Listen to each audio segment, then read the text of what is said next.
In today's video, I'm going to teach you how to add Google Maps to Wix website. By the end, you'll have an interactive map on your page that helps visitors find you quickly and confidently. Start in the Wix editor on the page where you want the map to appear.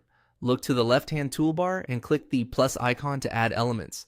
This opens the full library of items you can drop onto your site, and it's where all the contact tools live. From that library, choose Contact and Form. Don't be thrown by the name.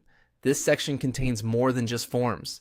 It also includes helpful contact elements like maps that make it easy for visitors to see where you're located without leaving your site.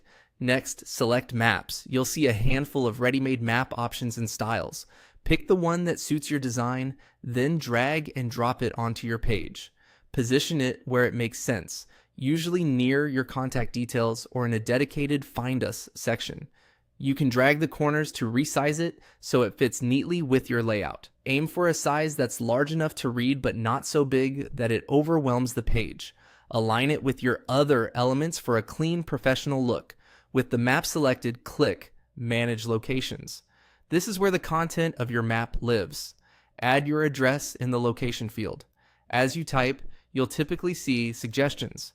Choose the correct one to make sure the pin drops accurately. Take a quick look at the preview to confirm the pin lands exactly where you want it. Add a clear, concise title for that location. Think of it like a label visitors will immediately recognize, such as your business name or the specific office or shop at that address. Keeping it short helps it display neatly on the map. You can also add a brief description.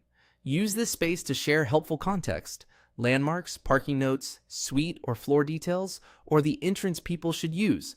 The goal is to remove any guesswork so visitors feel confident getting to you. Finally, add a link to your address.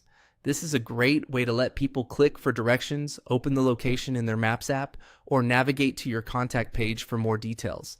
It makes the map not just informative, but actionable. That's all there is to it. You've added a map, placed it on the page, and customized the details so visitors can find you with ease. Thanks for watching, and enjoy building a more helpful contact page with Wix.